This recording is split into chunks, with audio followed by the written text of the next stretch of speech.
Hello guys! Hello Earth Signs! Hello Virgo, Capricorn and Taurus.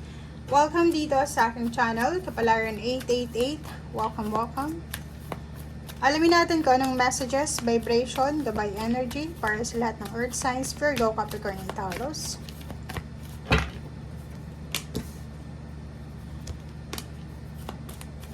Ang galing niya. Okay. Okay guys. So, nakikita ko sir dito na posibleng makatanggap ka ng balita. Earth Signs, Virgo, Capricorn, and Taurus. Makatanggap ka sa araw na ito. Pwedeng may hinihintay ka, 'di ba?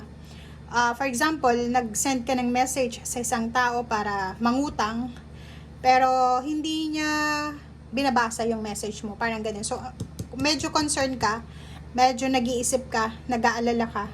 Bakit kayo hindi niya binabasa yung message ko? Parang gano'n. Pwede din na umuutang ka sa bangko or sa isang tao, pero hindi ka pinagbibigyan. Or parang hindi mo alam or hindi mo sigurado kung pagbibigyan ka niya. Ito siya, 'di ba? Or posibleng sa araw na ito, may nililihim ka. 'Di ba? Parang, or pwedeng hindi sa araw na ito, siguro for few days, may nililihim ka na gusto mong sabihin sa taong ito. Kaso lang, natatakot ka kasi baka magalit sa'yo or baka maging rason ka ng kung ano man na problema. Parang ganun. Okay? 35, 8, 39, 9, 10, 11, 12. Completion. So, nakikita ko sir dito na may celebration, may reunion, or may family gatherings or community gatherings na posibleng imposible dati na magiging posible sa ngayon. So, posibleng kasali ka sa isang organisasyon or mga family gatherings ito na parang nakikita mo na matutuloy ito. Siguro ang dami mong or pwedeng maraming pagkakataon na hindi natutuloy ito sa either reunion, graduation, birthday celebration, wedding anniversaries, or any occasion to na hindi natutuloy. Pero ngayon, parang nararamdaman mo na tuloy na siya. Okay? So, yun.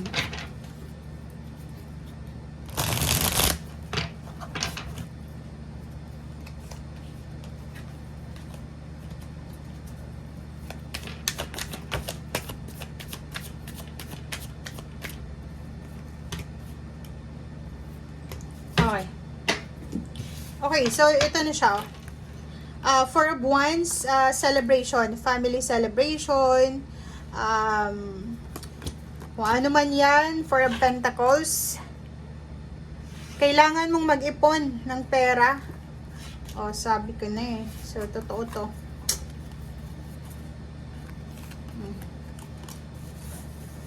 Diba? So, kung ano man tong binabalak mo na okasyon or kung ano pa man, kailangan mo dito ng pera guys. Hindi ito yung hindi ito yung libre. 'Di ba? So kailangan mo ng pera, kailangan mong tulong ng mga tao sa paligid mo, suporta, financial support. Or pwedeng yung kailangan mo dito is assistance. Comment down below. Earth signs, etong message na to na medyo nag-aalala ka, eto yun eh, kailangan mo ng pera. Six of Pentacles. Kailangan mo ng pera. Comment down below. Kailangan mo ng pera, kailangan mo ng tulong, kailangan mo din ng trabaho.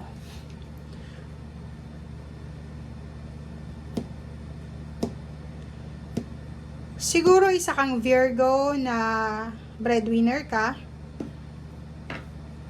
Nakatanggap ka ng balita or message na medyo hindi maganda sa paningin mo or sa pagkakabasa mo.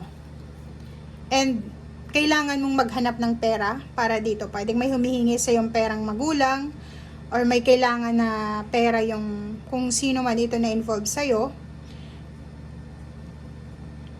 Kaso lang, siguro unemployed ka sa ngayon, or pwedeng may trabaho ka pero hindi masyadong kalakihan yung sweldo mo. Parang ganon. Comment down below, guys. So, ang nakikita ko sir dito,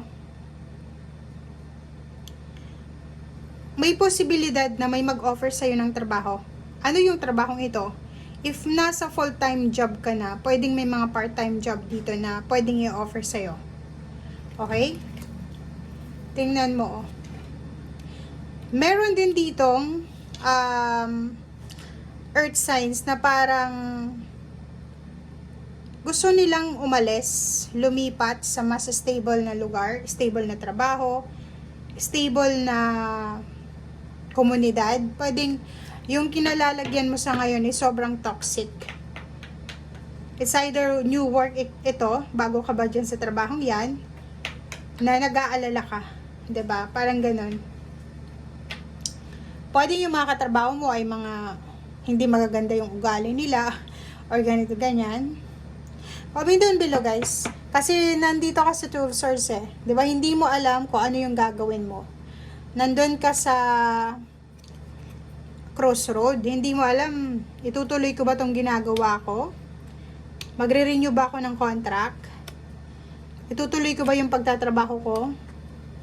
Or hahayaan ko na lang na kung ano yung dumating sa akin, tatanggapin ko. Emotionally, nakikita ko sir dito na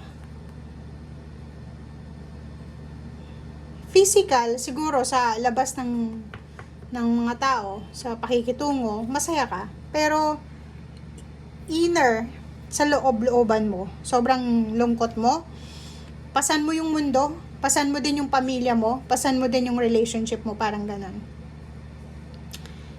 Strength card, sinasabi na kailangan mong magpakatatag. Okay? Kailangan mong magpakatatag. If gusto mo ng freedom, gusto mo ng pagbabago, gusto mong makaalis dyan sa kung ano man to, na tatlong barahang yan, Ten of Swords, ikaw lang ang makakapag-desisyon yan. Diba? Tingnan mo.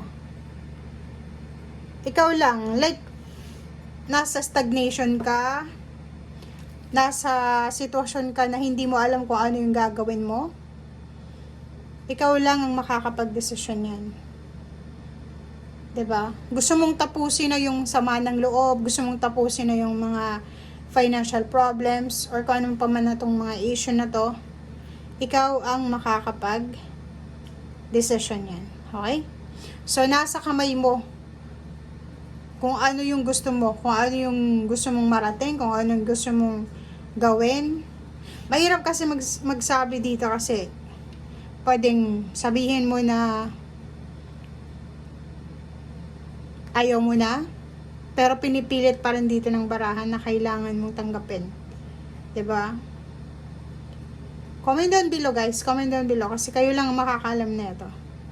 Pwede kang makaresonate sa kahit isang baraha dito. Kung nandito ka sa sitwasyon ng Three of Swords, sobrang sakit, sobrang pagod ka na, pero nandun ka sa crossroad, hindi mo alam, i-give up mo na ba or itutuloy mo pa rin kahit nasasaktan ka na. Trabaho ganun din eh. Stagnant na, toxic na sa paligid. Pero dahil sa kailangan mo ng pera, nagtsatsaga ka. So, nandun ka rin sa crossroad. Kailangan mo makaipon ng pera, breadwinner ka ng pamilya, pero hindi ka na masaya physically, mentally. Parang ganun. So, comment down below, guys. Okay? And, etong Six of Pentacles, nag-i-expect ka dito eh. May i-expect ka na tulong or damay man lang. 'Di ba? Yung parang dadamayan ka, may karamay ka sa kung ano man itong pinagdadaanan mo sa ngayon. Ang nakikita ko sa'yo dito, may pagod na pagod sa trabaho, pero hindi niya kayang i-give up yung trabaho niya. Meron din ditong pagod na pagod sa relationship, pero hindi niya kayang i-give up din yung relationship. Meron din dito na sobra-sobra yung expectation sa kanya ng pamilya niya, especially ng parents niya, or ng relationship niya, parang ganun. So, comment down below if resonated ka, guys. Maraming salamat sa panonood. Ito ay para sa lahat ng Earth Signs, Virgo, Capricorn, Taurus. Bye!